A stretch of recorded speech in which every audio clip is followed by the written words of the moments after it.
네, 우리 영생교회는 지난 56년 전 1969년 5월 5일, 이제 내일이 5월 5일이 되는데요. 5월 5일에 미원동에 있는 영생의원이라는 곳에서 우리 노일영 장로님의 사랑과 헌신으로 교회가 세워졌습니다. 교회 이름이 영생교회인 이유도 우리 장로님께서 또 옥합을 깨뜨리는 마음으로 교회를 세우고, 또 미원동에서 시작된 교회가 6년이 지난 후에 1975년도에 바로 이곳에 부지를 매입하고 교회가 세워졌습니다. 아마 우리 교회에서 30년, 40년 동안 신앙생활하신 우리 권사님, 집사님, 장로님들 계시는데, 그분들은 저 옛날 교회의 모습을 아마 아득하게 기억하실 겁니다.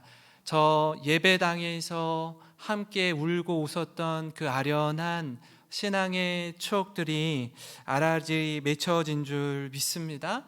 제가 이 교회에 부임할 때 교회 설립 50주년을 마치고 나서 2019년도 10월 13일에 이곳에 부임을 했습니다. 그리고 한 1년 지나고 한 번 임직식을 하고, 한 해 더 지나고 임직식을 할 때 우리 교회를 섬기셨던 우리 1대, 2대, 3대 목사님과 함께 찍은 사진을 저는 굉장히 소중하게 간직하고 있습니다. 1대 목사님께서 제 옆에 계시는데 황명택 목사님으로 연세 94세이시고요. 2대 목사님은 가장 끝에 계시는 목사님, 강계선 목사님이신데요. 며칠 전에 저한테 전화가 왔습니다. 김 목사, 내가 그 생일 잔치를 하는데 우리 김 목사를 좀 초청하고 싶어요. 그래서 언제, 어느 날 어디로 오세요? 라고 저한테 전화를 주셨어요. 85세이시고요. 우리 3대 원로 목사님이신 이대수 목사님 76세이십니다. 그리고 저는 50살입니다. 여러분, 교회 56년 역사 가운데 교회 설립부터 지금까지 이 교회를 섬겼던 목사님들이 모두 생존해 있는 교회는 아마 모르기는 몰라도 우리 교회가 유일무이하지 않을까 싶습니다. 우리 교회 이름이 뭐라고요? 영생교회예요. 그래서 예상하기는 저도 좀 오래 살지 않을까. 아직 다들 정정하게 계시기 때문에 저는 이 사진이 얼마나 의미 있고 감사한지 모릅니다. 올해 10월에도 저 임직식이 있을 텐데 저 목사님들이 다 정정하게 살아 계시면은 다 모시고 함께 또 예배를 드리려고 생각합니다. 얼마나 큰 힘이 되고 아들보다도 어린 이 젊은 목사를 정말 사랑해주고 뒤에서 격려해주고 또 서로 이렇게 화목하게 지낸다라는 건요, 엄청나게 감사한 일이기도 합니다. 여러분, 그 56년이라는 세월 속에 우리 교회가 오늘에 있기까지 늘 즐거운 일만 있었을까요?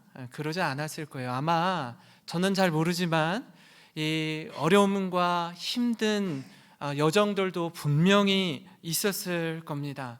그럼에도 불구하고 그 거센 풍파를 뚫고 오늘의 우뚝 선 우리 교회를 바라볼 때 그 모든 세월의 흔적을 제가 다 알려고 애쓰고 이해해봐도 다 알지는 못할 것입니다.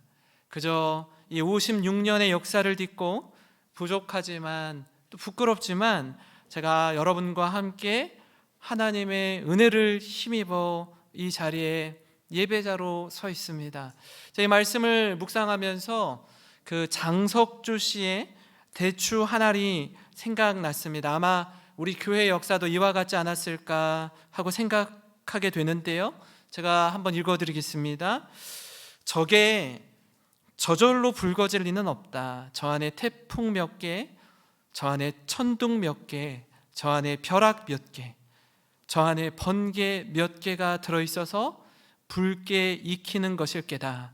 저게 저 혼자 둥그러질 리는 없다. 저 안에 무서리 내리는 몇 밤, 저 안에 땡볕 두어 달, 저 안에 초승달 몇 날이 들어서서 둥글게 만드는 것일게다. 대추야, 너는 세상과 통하였구나. 여러분, 그렇습니다. 저절로 우연히 대추가 붉어질 리 없습니다. 저 혼자 둥그러질 리가 없는 거예요. 그런 측면에서 저는 우리 교회 56년의 역사를 뒤돌아볼 때에 오늘의 우리 교회가 있기까지 이 자리에 계신 우리 연세 지긋하신 장로님들과 권사님들과 집사님들의 눈물과 땀의 결실이 알알이 맺혀져서 오늘의 영생교회가 이르게 된 줄 믿습니다. 여러분, 이 자리의 역사의 증인으로 하나님 앞에 감사의 마음을 담아 예배 드리는 줄 믿습니다.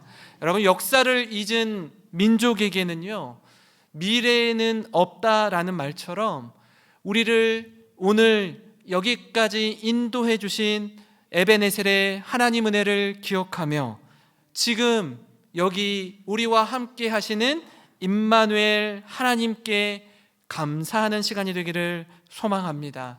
뿐만 아니라 여러분, 교회 설립 56주년을 기념하면서 우리 교회가 붙들어야 할 교회의 본질, 이것 꽉 붙잡고 믿음의 여정을 함께 걸어가는 사랑하는 우리 모든 성도님 되시길 주님의 이름으로 축원합니다.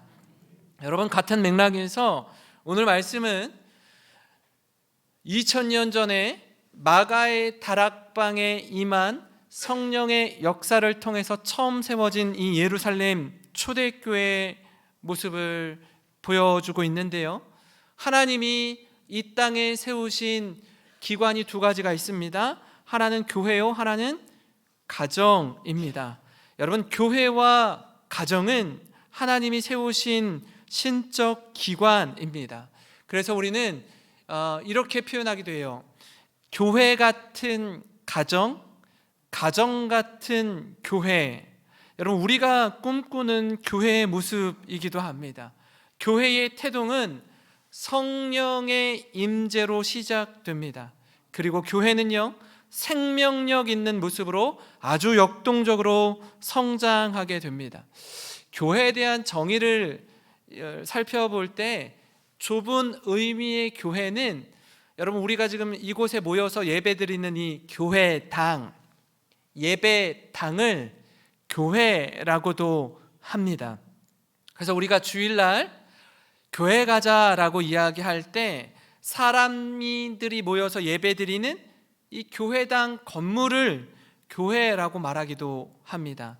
그런가 하면 좀 더 넓은 의미의 교회는 뭐냐면 하나님을 믿고 예수님을 주로 고백하는 그리스도인 공동체를 교회라고 이야기합니다. 쉽게 말하면 좁은 의미의 교회는 우리가 예배드리는 이 교회당을 가리키고, 넓은 의미의 교회는 예수님을 믿는 사람들의 모임을 가리킵니다.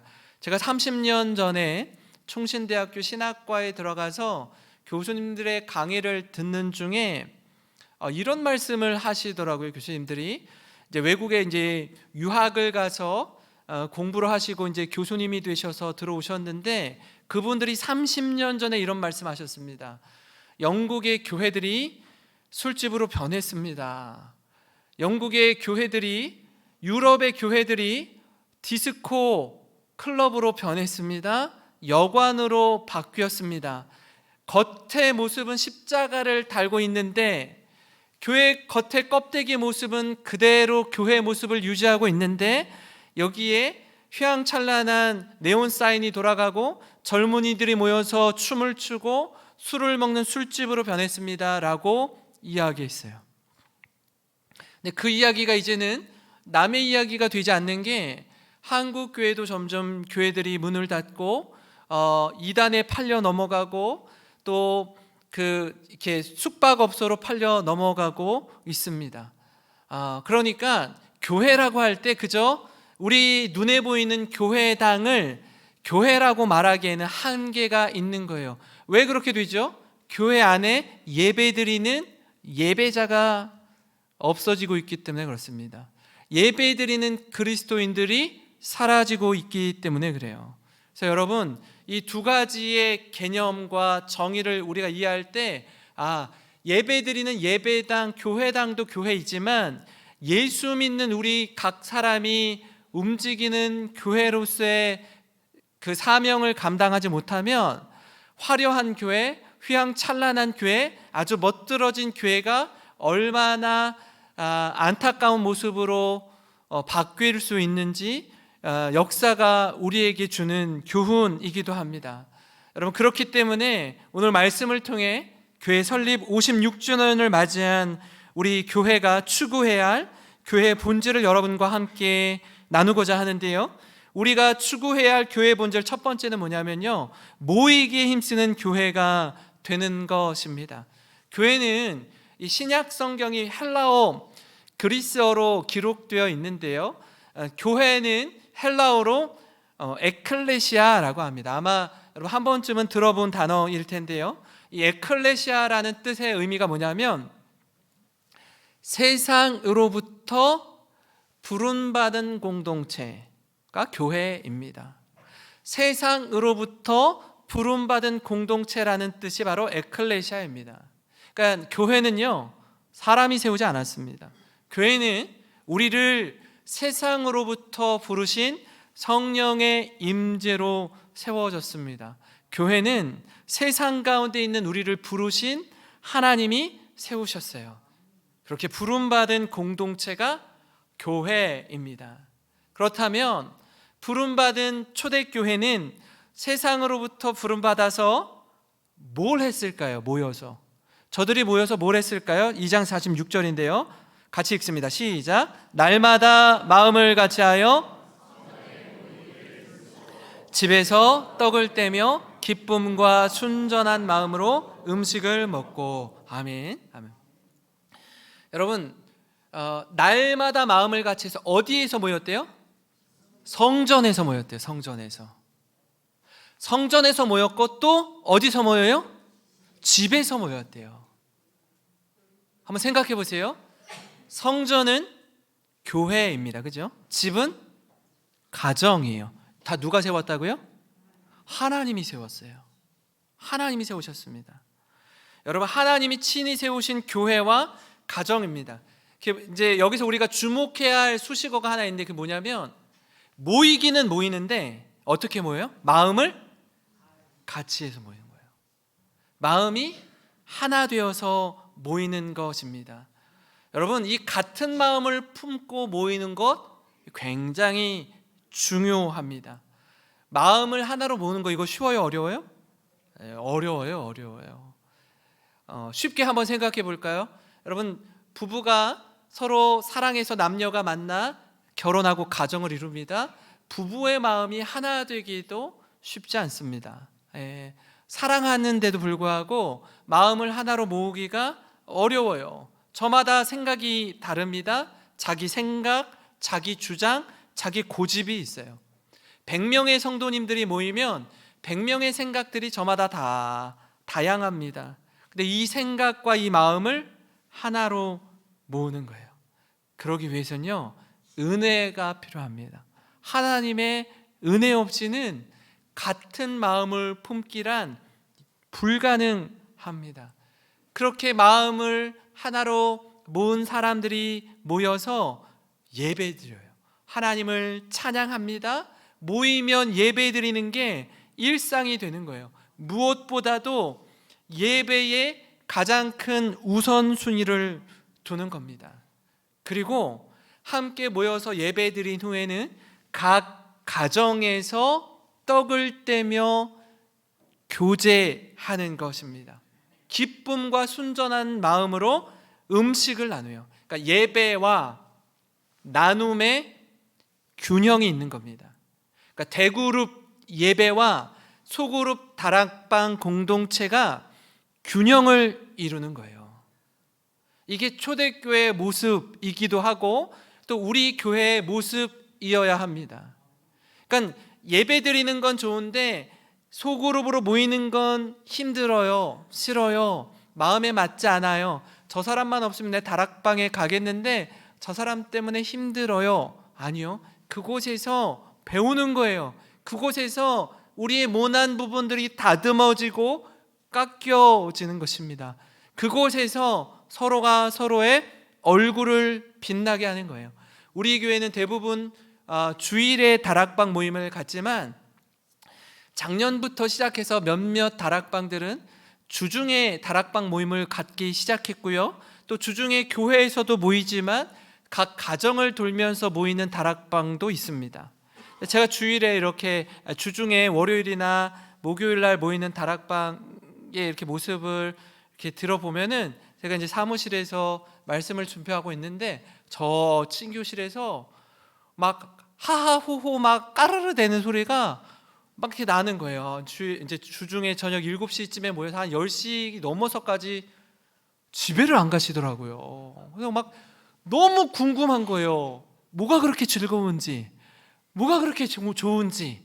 그러면 모여서 은혜를 나누는데 그 행복감을 옆에 있는 사람도 나도 가서 참여하고 싶더라고요. 저도. 그러니까 뭐예요? 기쁜 거예요. 다락방을 생각하면 힘든 일상을 살다가 다락방에 가서 말씀 가운데 충전을 받아야지, 은혜를 누려야지, 나의 마음을 알아주고 우리 생각을 지지해주고 같이 마음을 나눌 수 있는 소그룹 공동체가 있다는 건요, 얼마나 행복한지 모릅니다. 함께 울고 울면서 그 시간을 나누는 거예요. 우리 교회도 마찬가지입니다. 교회는요, 모이기에 힘써야 돼요. 모이되 마음을 하나로 모아야 합니다. 나이도 다르고 환경도 다르고 경험도 다르고 신앙의 연륜도 다르지만 그 가운데 양보하고 배려하고 희생하면서 하나 되는 것입니다. 그때 기쁨이 있어요. 바로 그때 은혜가 있습니다. 모임이 즐거우니까 어떻게 해요? 자꾸 가고 싶고 함께하고 싶고 나누고 싶은 거예요. 어떤 분은요, 집에서 만든 음식을 싸가지고 오시는 분도 있어요. 또 어떤 분은 선물로 받은 빵을 가지고 오시는 분도 있어요. 그러니까 혼자 먹을 수 있는데 같이 나누고 싶은 거예요. 내 것을 쓰는데, 내 것을 나누는데 내 마음에 하나님이 기쁨으로 가득 채워주시는 그 은혜를 누리는 것입니다. 사랑하는 성도 여러분, 하나님이 우리 교회를 여기까지 인도해 주셨습니다. 그 하나님이 지금 여기 우리와 함께 계시는 줄 믿습니다. 더불어 우리 교회의 미래도 우리 주님 손에 달린 줄 믿습니다. 여러분, 이 사실을 기억하며 모이기에 힘쓰고 마음 다해 주님을 예배하고 기쁨으로 나누고 섬기는 우리의 교회, 다락방 소그룹, 또 여러분의 가정 되시길 주님의 이름으로 축원합니다. 그런가 하면요, 우리 교회가 추구해야 할 교회 본질 다른 한 가지 뭐냐면, 모였으면요, 모여서 은혜 받았으면 이제는 흩어지기에 힘쓰는 교회가 되는 것입니다. 우리는 주로 모이기에는 모이는데 힘을 많이 쏟아요. 모여서 찬양하고 말씀 듣고 기도하는 데는요, 힘을 집중합니다. 힘을 온통 쏟아요. 말씀을 중심으로 풍성한 교제를 나누기도 합니다. 서로를 위해 눈물을 흘리면서 기도하기도 해요. 너무 좋아요. 감사합니다. 그러나 교회는요, 모이기에만 힘쓰면 안 돼요. 다른 한편으로 흩어지는 데에도 힘을 써야 합니다. 성령의 임재로 태동된 교회는요, 역동적인 교회였습니다. 그저 우리끼리의 모임으로 그치면 안 돼요. 우리만의 축제와 우리만의 잔치로 끝나면 안 됩니다. 부름받은 교회는 보냄받은 교회의 사명을 감당해야 돼요. 이 두 가지의 균형을 이룰 때 교회는 교회다움을 이루게 됩니다. 사도행전 1장 8절 우리가 아까 함께 읽었는데요, 함께 다시 한번 읽겠습니다. 시작. 오직 성령이 너희에게 임하시면 너희가 권능을 받고 예루살렘과 온 유대와 사마리아와 땅끝까지 이르러 내 증인이 되리라 하시니라. 아멘. 성령의 임재로 교회가 태동되고 세워졌잖아요. 그럼 어떻게 해야 된다고요? 예루살렘 교회를 넘어서 온 유대와 사마리아와 땅끝까지 예수님의 증인이 되라 라고 말씀하고 있어요.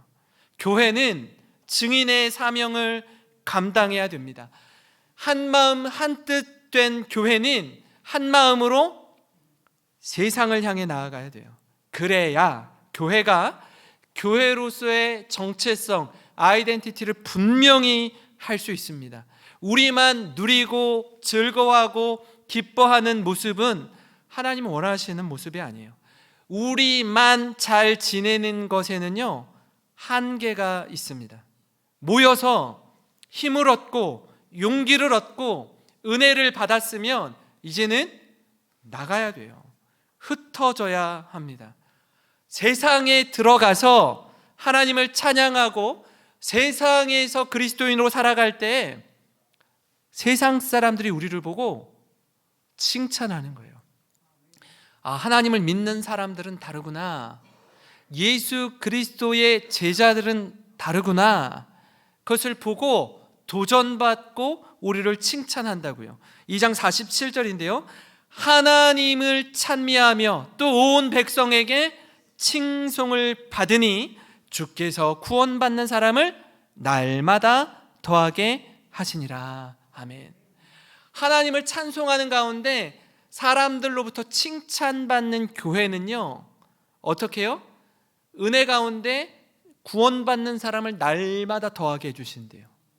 그러니까 이게 영적 선순환의 모습이 이루어지는 것 아닙니까? 구원받는 사람이 날마다 더해져요. 복음이 살아있잖아요. 하나님의 말씀이 있는 곳에 사람들이 나옵니다. 영혼 구원을 위해 기도하는 곳에 사람들이 모여들게 되어 있습니다. 여러분, 모이고 흩어지는 일에 균형을 이룰 때 교회는 은혜를 누리게 됩니다. 예수님이 부활하신 예수님이 제자들을 만나 처음 하시는 말씀이 있습니다. 요한복음 20장 21절인데요. 예수께서 이르시되 너희에게 평강이 있을지어다. 샬롬이라고 말씀하는 겁니다. 아버지께서 나를 보내신 것 같이 나도 너희를 보내노라. 부활하신 예수님이 제자들에게 하신 첫 번째 말씀이 뭐라고요? 아버지께서 나를 이 땅에 보내신 것처럼 나도 너희를 세상에 보낸다라는 거예요. 가야 합니다. 나가야 돼요. 부름받은 성도는 보냄받은 성도의 삶을 살아야 합니다. 지난 주일에 우리 유초등부 아이들과 선생님들이 이 가까이에 있는 익산의 오산교회에 다녀왔습니다. 우리 초등학교 5학년 우리 승아 어린이가 이렇게 간증을 하는데 몇몇 분들이 일부 예배 때 막 눈시울을 적시더라고요. 은혜가 되는 거예요. 어린 아이들이 가서 고사리 손으로 하나님을 찬양하고 예배하고 또 그곳에 모인 어르신들을 또 위해서 작은 선물을 전해드리고 하는데 아이도 은혜를 받는 거예요. 아이도. 그곳에서 예배 드리시는 분들은 사진도 찍고 몇 학년이라고 물어도 보고 너희가 꽃보다 아름답다라고 하고, 여러분 감동과 은혜가 있는 거 아닙니까? 우리 장로님께서 같이 말씀을 나누어 주셨지만 3년 전에 이 의성에 가서, 여기 경북 의성이 상당히 멀어요. 여러분 새벽 6시 반에 일어나서 그곳을 향해 가서 3년 전에 섬겼던 그 현장을 바라보고 어르신들과 함께 예배드리고 또 그곳에 귀한 목사님 또 말씀 전하는 걸 들으시면서 마음과 마음이 이어지는 것 아닙니까? 교회가 교회를 돕고 섬기는데 기쁨이 넘치는 거예요. 여러분 6월 달에 일본 선교가 있고 8월에 말레이시아 선교가 있습니다. 8월 달에는요 우리 중고등부 청년들이 중심으로 그곳에 가서 우리 미얀마 난민 아이들을 섬기게 됩니다. 여러분 선교를 가겠다고 이렇게 중고등학생과 대학생들이만 구성돼서 가는 경우 아마 교회 역사상 처음일 거예요. 자기의 물질을 드립니다. 시간을 들이는 거예요. 또 가서 수고와 땀을 흘리는 걸 아까워하지 않는 겁니다. 놀다 오는 게 아니에요. 애씀과 수고가 있습니다. 몇몇 우리 성도님들 가운데는요, 이런 분들이 있어요. 저 너무나 가고 싶은데 여건이 안 돼요. 시간이 안 돼요. 물질이 없어요. 그런 분들이 계세요. 그러면 가지 못하지만 보내는 선교사로 함께 돕고 섬기는 겁니다.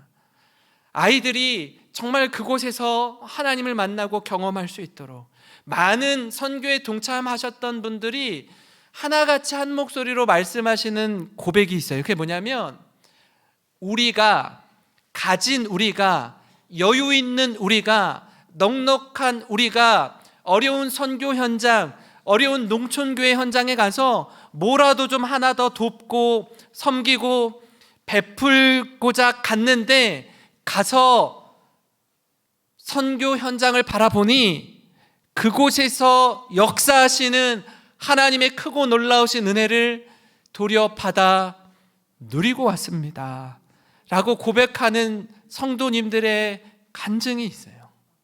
우리가 뭘 주고 우리가 뭘 좀 더 여유가 있어서 하고가 아니라 하나님이 그곳에서 일하심을 목도하고 보고 오는 것이 우리의 삶을 얼마나 더 풍성하고 은혜롭게 하는지 모릅니다. 전 우리 교회가 이 일에 힘쓰기를 바랍니다. 이 일에 함께 동참하기를 바라요. 예수님이 승천하시기 전에 주시는 말씀을 통해서 도전받기도 하는데요, 우리 많은 성도님들이 암송하는 말씀이기도 합니다. 마태복음 28장 18절에서 20절입니다. 우리 한 목소리로 같이 읽겠습니다. 시작. 예수께서 나와 내게 주셨으니 그러므로 너희는 가서 모든 민족을 제자로 삼아 아버지와 아들과 성령의 이름으로 세례를 베풀고 내가 너희에게 분부한 모든 것을 가르쳐 지키게 하라. 볼지어다 내가 세상 끝날까지 너희와 항상 함께 있으리라 하시니라. 아멘. 너희는 가라 라고 말씀하세요.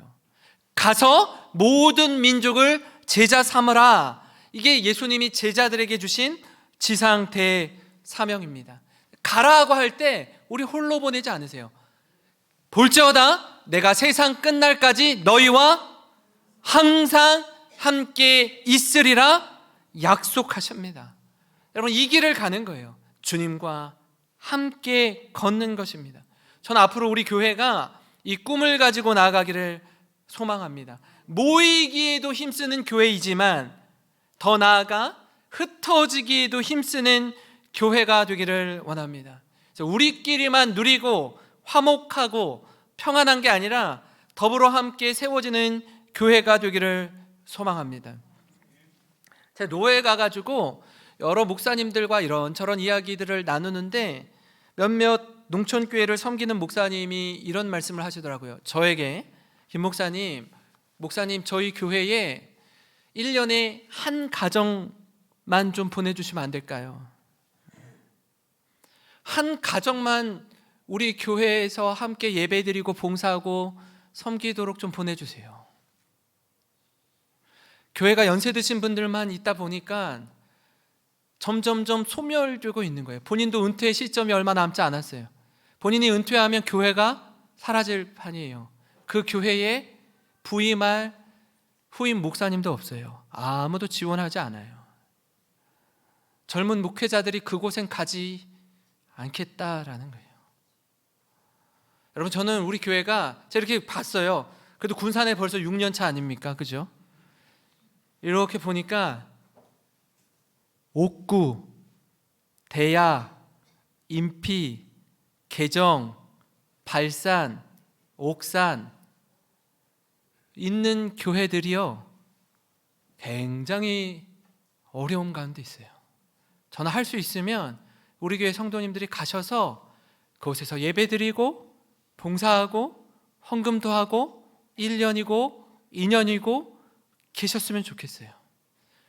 그리고 정말 교회를 사랑하고 또 그 목사님을 사랑하고 주님을 사랑하면 그냥 그 교회를 섬기셔도 좋겠어요. 아예 가서 돌아오지 않으셔도 돼요. 여러분, 교회가 우리 교회만 부흥하고 우리 교회만 잘 되고 우리 교회만 성장하고 힘쓰는 교회가 아니라 나누고 섬기고 돕고 헌신할 때, 계속해서 나누고 베풀 때, 계속해서 우리 자신을 비워낼 때 하나님이 위로부터 채워주시는 은혜를 누리게 될 줄 믿습니다. 교회의 본질을 추구할 때 여러분, 하나님이 우리 교회를 주목하시면서 흐뭇해하시고 기뻐하시는 교회가 되면 하나님은 우리 교회를 통해 더욱 아름답게 사용하실 줄 믿습니다. 이 일에 마음껏 쓰임받는 우리 군산 영생교회가 되기를 주님의 이름으로 축원합니다.